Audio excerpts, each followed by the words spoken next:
እግዚአብሔርን በዚህ ታላቅ ጉባኤ እናመሰግናለን። እግዚአብሔር የተመሰገነ ይሁን።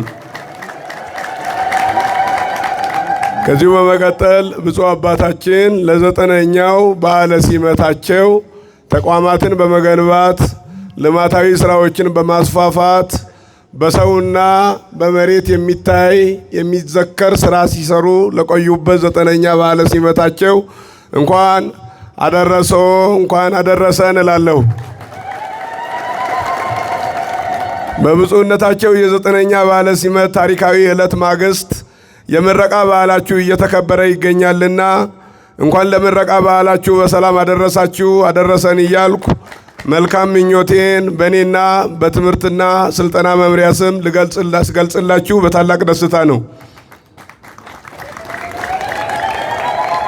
ወምዝ ሰማይኩ ቃለ እግዚአብሔር ጸባኦት እንዘይብል መና ይፌኑ ወመኑ ያውር አበሉ ሕዝብ ወይቤሎ አነ እግዚእየ ፈነወኒ። ኢሳይያስ ትንቢተ ኢሳይያስ ምዕራፍ 6 ከቁጥር 8። በዚህ ቦታ በግዕዝ ቋንቋ የተጠቀሰው ቃል በአማርኛ ሲተረጎም ከዚህ በኋላ የአሸናፊ እግዚአብሔር ቃል ማንን ልላክ ማንስ ወደዚህ ሕዝብ ይሄዳል ሲል ሰማሁ። እኔም እነሆ አለሁኝ ላከኝ አሉ በማለት በነቢየ ልዑል ኢሳይያስ አንደበት የተነገረው ቃል ለእኛ ዘመን እንዲያገለግል ያናገረው ትንቢታዊ ቃል መሆኑን ጭምር ይሰማናል። ይህ ቃል በፈጣሪያችን በእግዚአብሔርና በነቢዩ ኢሳይያስ መካከል የተደረገ ጥያቄና መልስ ነው። ወቅቱም ለሕዝብ መምህርና ሐዋርያ ስለታጣ በአጽንኦት የሚፈለግበት ጊዜ ነበር። በዚህ ወቅት ነቢዩ ምንም ሳያቅማማ ለተልእኮው ዝግጁ መሆኑን በመግለጽ በፈቃደኝነት አገልግሎቱን ጀመረ። ወደ ሕዝቡም ሄዶ መስማትን ትሰማላችሁ ግን አታስተውሉም፣ ማየትንም ታያላችሁ ግን አትመለከቱም እያለ በታላቅ ምክርና ግሳጼ ያስተምሯቸዋል። ትምህርቱን ከልብ በእምነት የተቀበሉት ከጥፋት ወደ ሕይወት፣ ከገቢረ ኃጢአት ወደ ገቢረ ጽድቅ፣ ከአምልኮተ ባዕድ ወደ አምልኮተ እግዚአብሔር ተመልሰዋል። እኛም ዛሬ ያለንበት ወቅት ሁላችሁም እንደምታዩት ነቢዩ ከነበረበት ወቅት በእጅጉ የባሰ ሆኖ እናገኛለን። ነቢዩ ኢሳይያስ የአምላኩን ጥሪ ተቀብሎ እኔ አለው ላከኝ እንዳለ ሁሉ እናንተም የዛሬ ተመራቂ ደቀ መዛሙርት የእናት ቤተ ክርስቲያናችሁን ጥሪ ተቀብላችሁ ያለምንም ማቅማማት ወደ መጣችሁበት ወረዳ በሙሉ ፈቃደኝነት በመሄድ በማስተማር ያሉትን በማጽናትና በማንጻት የሄዱትን በመመለስ እንዲሁም አንድ የማይመለስ ልብ ያላቸውም የሚወረውሩትን የጥላቻ ቃላት በትምህርት በማስታገስ ከመቼውም ጊዜ የበለጠ አገልግሎት በትጋት እንድታበረክቱ ይጠበቅባችኋል። ማዕረሩሰ ብዙ ወገባሩ ህዳጥ ሳልዎ ለባለ ማዕረር ከመይወስኽ ገባረ ለማዕረሩ።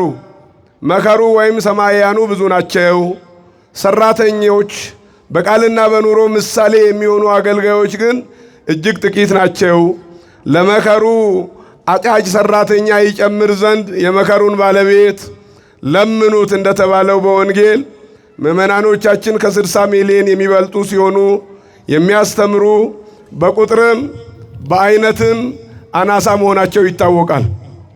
ስለዚህ ይህን ትምህርት ቤት ያለ አንዳች ልመና ያሰሩልን ከተሰራበት ጊዜም ጀምሮ እኛ በባለቤትነት መንፈስ ከማንቀሳቀስ ችላ ስንልም እንደ አባትነታቸው ወቅሰውን ከተሰራበት ጊዜ ጀምሮ አጫጭር ስልጠናዎች ብቻ ሲሰጥ የቆየውን በካህናት ማሰልጠኛ ደረጃ ስርዓተ ትምህርት ወይም ካሪኩለም እና ቀረጻ ሲለበስ ተዘጋጅቶ ደረጃውን ጠብቆ ስራው እንዲጀመር መመሪያ በመስጠት የዛሬውን ደቀ መዛሙርት ለማየት ያበቁንን ብፁዕነታቸውን የመንጋውን ባለቤት መድኃኒታችንን ኢየሱስ ክርስቶስን ባላቸው ከፍተኛ ሐዋርያዊ ስልጣን ከነዚህም በቁጥርም ሆነ በልህቀት የሚበልጡትን እንዲያስነሳልን ይለምኑልን ያማልዱልን ዘንድ በታላቅ ትሕትና ሆኜ እጠይቃለሁ። ብፁዕነታቸው ይህን መንበረ ጵጵስና ከተረከቡበት ጊዜ ጀምሮ ተቋማትን በመገንባት በማደራጀት የሰሩ ሥራ ሁል ጊዜ የሚታወስ ሲሆን በዋናነት ግን በአብነት ትምህርት ቤቶችና በካህናት ማሰልጠኛ ያመጡት ውጤት ከትውልድ እስከ ትውልድ ሲዘከር ይኖራል። የዛሬው ተመራቂዎች ከችግሩ አኳያ ታይቶ ከተመረጡ 14 ወረዳዎች 20 ተማሪዎችና ከአብነት ትምህርት ቤት መዝገበ ቅዳሴ በመማር ላይ ከሚገኙ 10 ደቀ መዛሙርት ተጨምሮ በድምሩ 30 መሆናቸውን ስገልጽ ወደር የለሽ ደስታ ይሰማኛል። ከነዚህም ደቀ መዛሙርት መካከል አንዳቸው አካዳሚክ ዶክተር፣ አንዱ ሲቪል ኢንጂነር፣ ሌሎችም በዲግሪና በዲፕሎማ ደረጃ የትምህርት ዝግጅት ያላቸው ሲሆኑ በትናንትናው ዕለት 2 ማዕረገ ቅስና 1 ማዕረገ ድቁና መቀበላቸውን ስገልጽ በሁላችንም ልቦና ልዩ ደስታ እንደሚጭር ይታመናል። ደቀ መዛሙርቱ በሦስቱ ወራት ቆይታቸው ትርጓሜ በሚሹ ጉዳዮች ትኩረት በመስጠት ብሉይና አዲስ ኪዳንን፣ የቅዱሳት መጻሕፍት ጥናት፣ ትምህርት ሃይማኖትን፣ መሰረታዊ የግዕዝና የዜማ ትምህርትን፣ ሥርዓተ ቤተ ክርስቲያንን፣ ነገረ ቅዱሳንን፣ ክርስቲያናዊ ስነ ምግባርና ክብረ ክህነትን፣ የቤተ ክርስቲያን አስተዳደርና የቤተ ክርስቲያን ታሪክን ከስብከት ዘዴ ጋር አጣምረው እንዲሁም የተለያዩ ሙያዊና አገልግሎታዊ ስልጠናዎችን ከሥራ ፈጠራ አኳያ እንደዚሁም የ10 ዓመቱን መሪ ዕቅድ በማስመልከት በዚህ አይነት ለ2 ተከታታይ ቀናት በ3 ወራት ሙያዊና አገልግሎታዊ ስልጠናዎች የሚሰጣቸውን ሲከታተሉ ቆይተዋል። የማስተማር ተግባሩን ለመጀመር በብፁዕነታቸው መልካም ፈቃድ ሙሉ አልጋ፣ ፍራሽ፣ የመኝታ ልብስ፣ የትምህርት ቁሳቁስ፣ መጽሐፍ ቅዱስ፣ የማስረጃ መጻሕፍት፣ የሕክምና ወጪ፣ መስተንግዶና ለሁሉም ተማሪዎች የአገልግሎት ቀሚስ ወጪ ከመሸፈኑም በላይ እንዲሁ ለመምህራን ከፍ ያለ ድጎማ በጀት በመፍቀድ ለማስተማር ሥራ ስኬት የአንበሳውን ድርሻ ብፁዕነታቸው በመወጣታቸው ምስጋናዬ በእኔና በዚህ በታላቁ ጉባኤ ስም ከፍ ያለ ነው። ከዚሁ ጋር ተያይዞ አንድ መረሳት የሌለበት እውነታ ቢኖር ከደቀ መዛሙርቱ መካከል ለ10 ተማሪዎች የመስተንግዶ ወጪ ስሙ እንዲጠቀስ የማይሻ አንድ በጎ አድራጊ በግሉ 216,000 ብርና በሱ አስተባባሪነት 101,000 በድምሩ 317,000 ብር የሰጠን በመሆኑ በስመ ክርስትናው ብፁዕነታቸው ገብረ መድኅን እያሉ በጸሎታቸው እንዲያስቡት በታላቅ ትሕትና ሆኜ እጠይቃለሁ።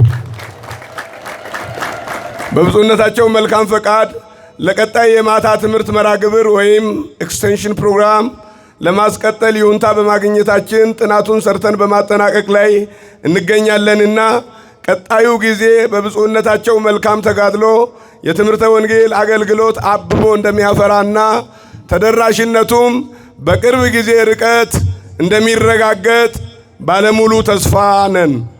ይህ በዓይን የሚታይ በእጅ የሚዳሰስ ስኬት ሁሉ በአጭር ጊዜ ሊመዘገብ የቻለው በብፁዕነታቸው ረፍት አልባ ትጋትና ጥረት ውጤት ነውና በዋናነት ብፁዕነታቸውን እንድታመሰግኑልኝ እጠይቃለሁ። ቀጥሎም የትርጓሜና የነገረ መለኮት ምሁራን የመማር ማስተማሩን ሥራ በትጋት በመወጣታቸውና በተለይ በታዛዥነት መንፈስ መምህር ታደለ ታደሰ ከቅድስት ሥላሴ ዩኒቨርሲቲ በዲግሪ የተመረቁት በአስፈላጊ ሁሉ ያበረከቱትን ቀና አገልግሎት ከመግለጽ ጋር ሁሉንም አንድ ላይ እንድታመሰግኑልኝ እጠይቃለሁ።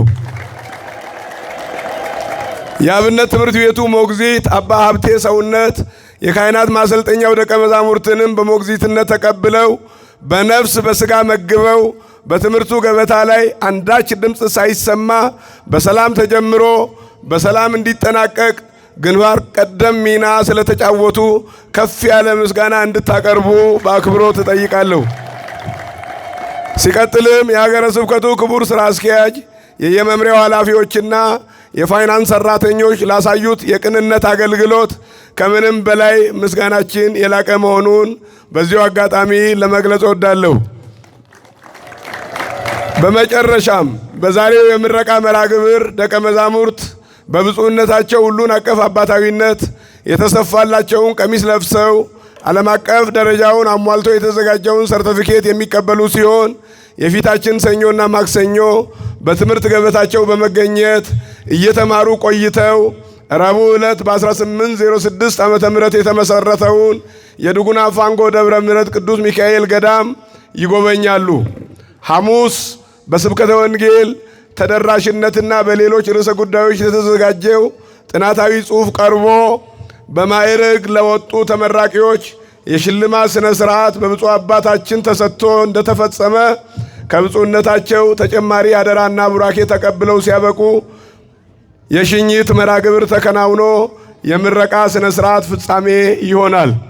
ብፁዕ አባታችን፣ ክቡር ስራ አስኪያጁ፣ የተከበራችሁ የዚህ ምረቃ መርሐ ግብር ታዳሚዎች፣ ቅድስት ቤተ ክርስቲያናችን የብዙ ሚሊዮን ምዕመናን ወምዕመናት ባለቤት እንደመሆኗ መጠን ይህ ያለንበት ዘመን ከመቼውም ጊዜ የበለጠ የስብከተ ወንጌል መልእክተኞችን መፋጠን የሚጠይቅ በመሆኑ ይህ ታላቅ ኃላፊነትም በዘንድሮ ዓመት ከአዲስ አበባ ቅድስት ሥላሴ የነገረ መለኮት ዩኒቨርሲቲ የዲግሪ መርሐ ግብር ተመራቂ 1፣ በሐዋሳ የነገረ መለኮት ኮሌጅ በዲፕሎማ መርሐ ግብር ተመራቂ 1 እና በዝዋይ የሥራ አመራር ኮሌጅ በዲፕሎማ መርሐ ግብር 1 ከነዚሁ ጋር ለማገልገል ተመርጠው የተጠሩ ዕድለኞቹና በቆይታቸው ከ450 ሰዓታት የሚበልጥ ጊዜ ወስደው በመማር ለዛሬ የመመረቂያ ቀን የበቁ 30 ደቀ መዛሙርት ላይ የተጣለ ስለሆነ ተመርቃችሁ በሥራ ስትሰማሩ ኃላፊነታችሁን በአግባቡ መወጣት ይኖርባችኋል እያልኩ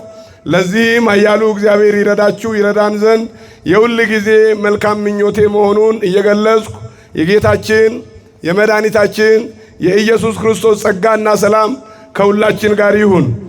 የብፁዕነታቸው ቡራኬ ለሁላችንም ይድረሰን። ምልጃ ጸሎታቸው ከዕለት እኪት ከዘመነ መንሱት ይሰውረን። ወንጌልንም ባልሰብክ ወዮልኝ። አንደኛ ቆሮንቶስ ምዕራፍ 9 ከቁጥር 16 ሐምሌ 12 2018 ስብሐት ለእግዚአብሔር ኪያነ ዘፈጠረ ከመ ናምልኮ አጎይነነ መላ